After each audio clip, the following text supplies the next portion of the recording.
दोस्तों, corona virus पर बहुत सी बातें आजकल चल रही हैं। बहुत से वीडियो वायरल हो रहे हैं। तो कोरोना वायरस पर संदिग्ध टिप्पणियां की जा रही हैं। इसे षड्यंत्र बताया जा रहा है। लोग कह रहे हैं, पूछ रहे हैं सरकार से कि ये चुनावों में क्यों नहीं जाता, ये नेताओं के समारोह में क्यों नहीं जाता, रैलियों में क्यों नहीं जाता, स्कूलों में ही क्यों जाता है, शराब के ठेकों पे नहीं जाता, सरकारी बसों में नहीं जाता। तो प्रश्न उठाए जा रहे हैं तरह तरह के। मैं उस पर चर्चा नहीं करूंगा, मैं सीधे पॉइंट पे आऊंगा। कभी कोरोना, कभी स्वाइन फ्लू, कभी बर्ड फ्लू, कभी इन्फ्लुएंजा, तो अलग अलग वायरस भी, जैसे कभी सार्स कोरोना, कभी इबोला। अब एक आ गया है नया वायरस NPY-N06। पता नहीं कैसे कैसे नाम रख देते हैं। ये संदिग्ध है सब कुछ। आयुर्वेद का एक सिद्धांत है, शरद ऋतु में कफ का संचय होता है और हेमंत ऋतु में कफ का निष्कासन होता है। शरद ऋतु कहते हैं सर्दी को। हेमंत ऋतु होती है दो ऋतुओं को जोड़ने वाली, जैसे सर्दी और गर्मी को जोड़ने वाली ऋतु फरवरी, मार्च, अप्रैल, 2 या 3 महीने का जो समय होता है वो हेमंत ऋतु का होता है। इस दौरान नाक और मुंह से कफ का निष्कासन होता है। इस दौरान कफ जन्य रोगों की प्रवृत्ति रहती है। ये एक प्रकृति का नियम है। जब तक हम इस नियम के अनुसार जीवन यापन करते थे, तब तक हमारे जीवन में कभी कोई वायरस वगैरह नहीं आए। जब हम आयुर्वेद के सिद्धांत को मानते हुए अपना उपचार किया करते थे, जब हमारे पूर्वज आयुर्वेद को अपना आधार मानकर अपना उपचार किया करते थे, तब उन्हें किसी वायरस की समस्या नहीं आई।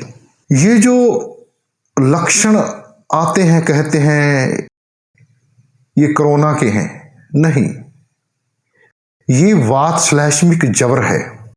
आयुर्वेद में इसका वर्णन है। वात/मिक जवर को ही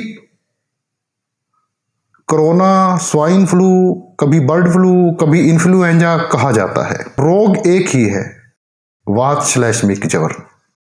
रोग नहीं है, एक प्राकृतिक अवस्था है, कफ का निष्कासन होने की अवस्था है। इसमें हमें 102-3 डिग्री बुखार हो जाता है, सर व शरीर में दर्द होता है, सूखी खांसी होती है, जुकाम होता है, छींकें आती हैं, आंखों से पानी बहता है, कंपकपी लगती है, ठंडा पसीना लगता है, कमजोरी महसूस होती है। ये सभी लक्षण वात/मिक जवर के हैं। तो कोरोना के नाम पर जो डर फैलाया जा रहा है, इसे महामारी का दर्जा दिया जा रहा है, मैं इसके बारे में कुछ नहीं कह सकता। लोग सद्बुद्धि हैं, स्वयं ही समझ लेंगे। महामारी के बारे में मैं सिर्फ इतना कहना चाहूंगा, जब कोई महामारी फैलती है तो समान रूप से लोग, पशु, पक्षी, पंछी, जानवर, यहां तक कि चींटी तक भी मृत्यु को प्राप्त होते हैं। और यहां हो क्या रहा है? सिर्फ वही मर रहा है जो अस्पताल में भर्ती होता है। कोई भिखारी नहीं मरता, घर पे किसी की मृत्यु नहीं होती। विडंबना है। लोगों को 6-6 फुट की दूरी बनाने के लिए कहा जा रहा है। इस शरद ऋतु के शुरू होते ही लॉकडाउन लगाने की पुनः तैयारी हो गई थी।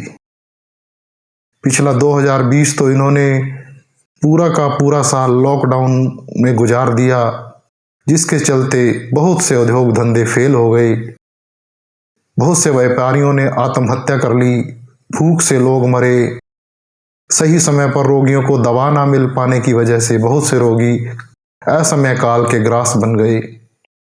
लोगों का आर्थिक और जान माल का बहुत नुकसान हुआ। लोग 50-50 साल पीछे चले गए हैं।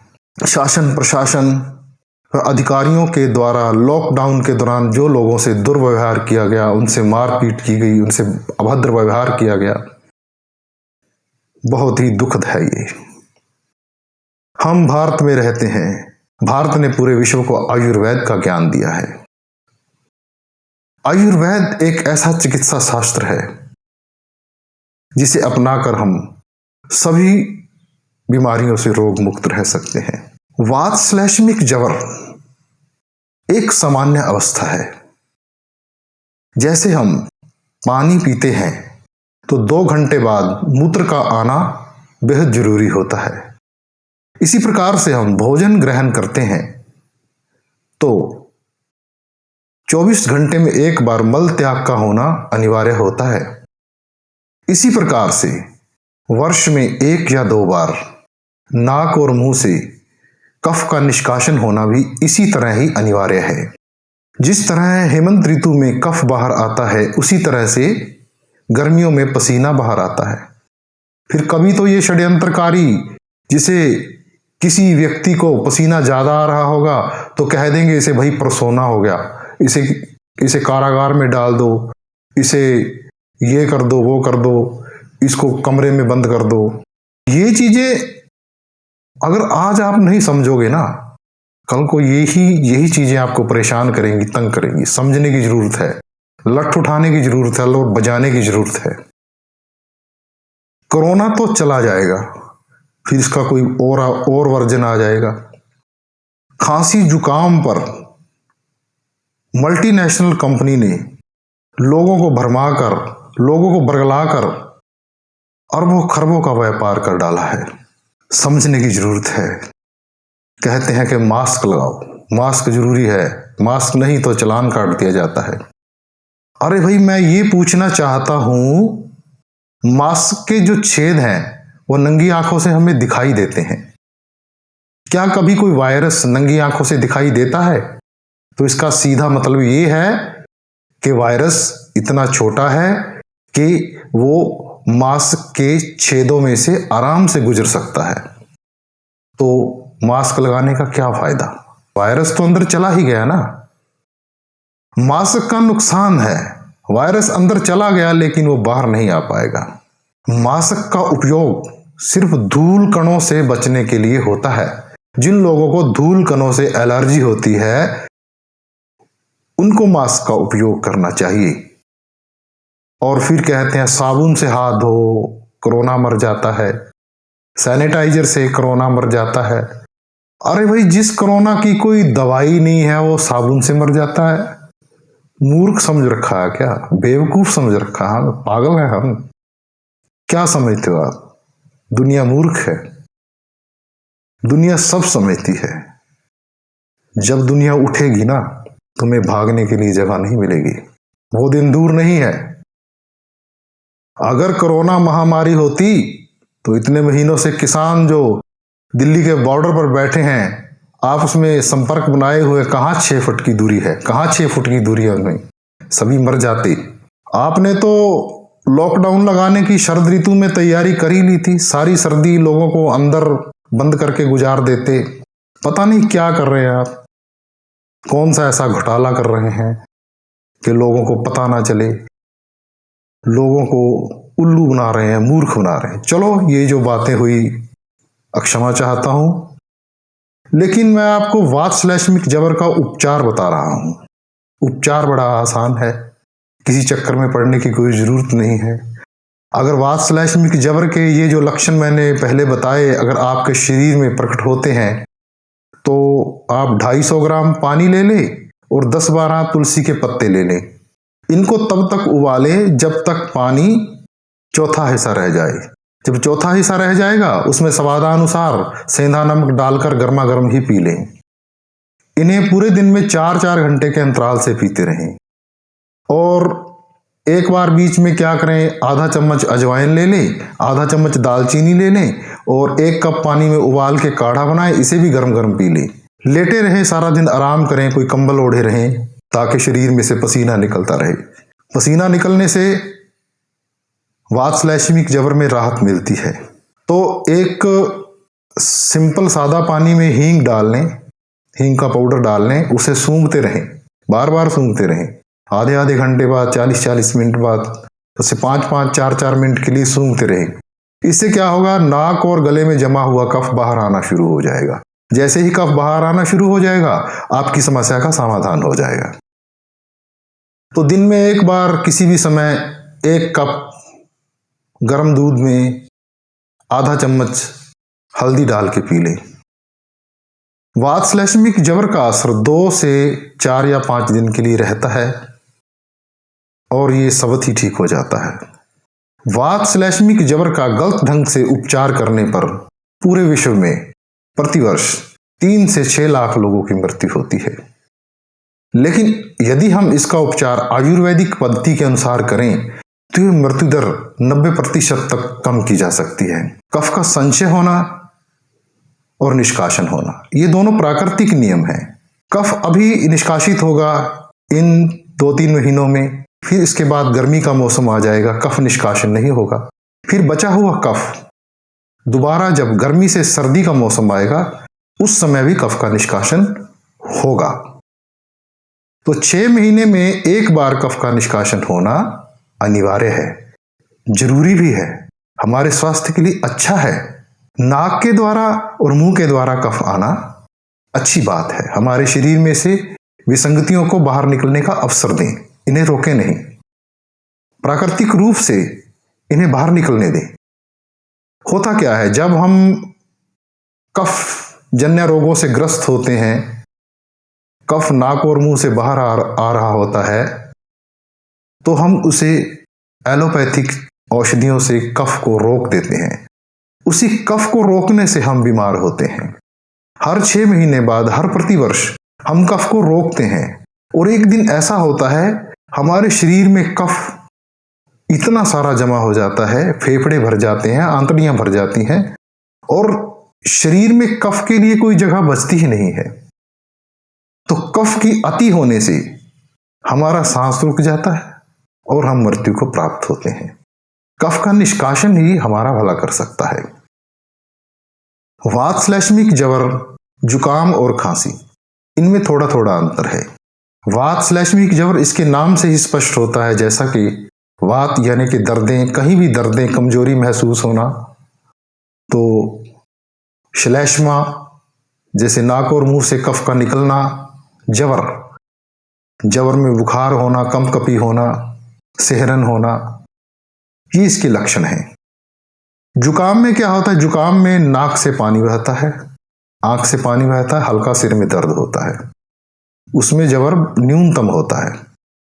खांसी में बलगम निकलती है मुंह से। ये सब प्राकृतिक चीजें हैं। इनका उपचार गलत चिकित्सा पद्धतियों से मत कीजिए, इसी से ही हम मृत्यु को प्राप्त होते हैं।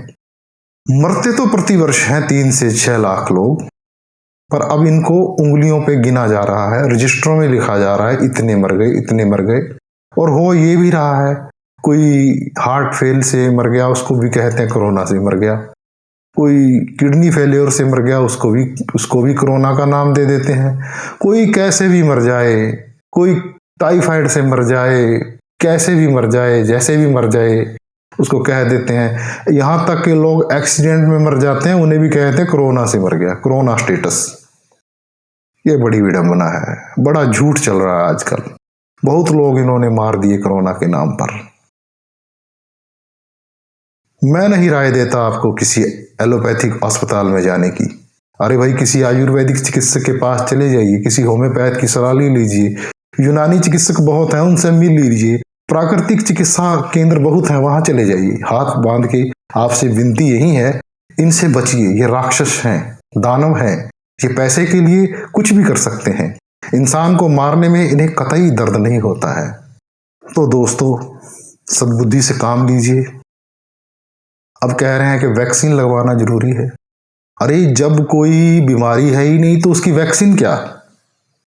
हम भारत में रहते हैं, हम भारतीय हैं, हमारी परंपरा भारतीय है, हमारे खून में भारत है। आयुर्वेद हमारे भारत की चिकित्सा पद्धति है, आयुर्वेद हमारे भारत का चिकित्सा शास्त्र है, आयुर्वेद भारत का गौरव है।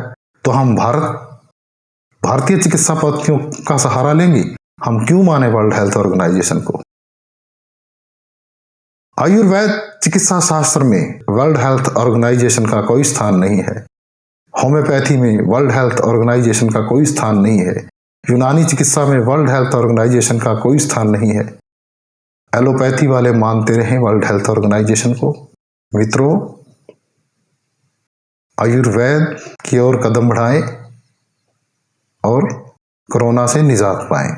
अब क्या होता है, वात/मिक जबर के इतने नाम रख देते हैं, आने वाले समय में कुछ और नाम भी रख देंगे। लोगों को उलझाने की कोशिश है कि पहले तो स्वाइन फ्लू आया था, अब कोरोना आ गया, अब बर्ड फ्लू आ गया, अब इन्फ्लुएंजा हो गया। होता क्या है, लोगों के दिमाग में एक बात बिठाई जाती है कि ये चेक करो। मैं कहता हूं कि आप कोरोना चेक कर रहे हैं तो इसी के साथ साथ स्वाइन फ्लू, बर्ड फ्लू और भी कुछ टेस्ट होंगे, सार्स कोरोना, सारस, इबोला, इन्हें भी चेक कीजिए। ये भी आपको कहीं ना कहीं पॉजिटिव मिलेंगे। दोस्तों, वीडियो समझ आ जाए तो इसे शेयर करना, लाइक करना, मेरे चैनल को सब्सक्राइब कर देना, बेल आइकॉन का बटन दबा देना। मैं आपके लिए ऐसे ही जानकारी भरे हुए वीडियो लेकर आता रहूँगा। धन्यवाद।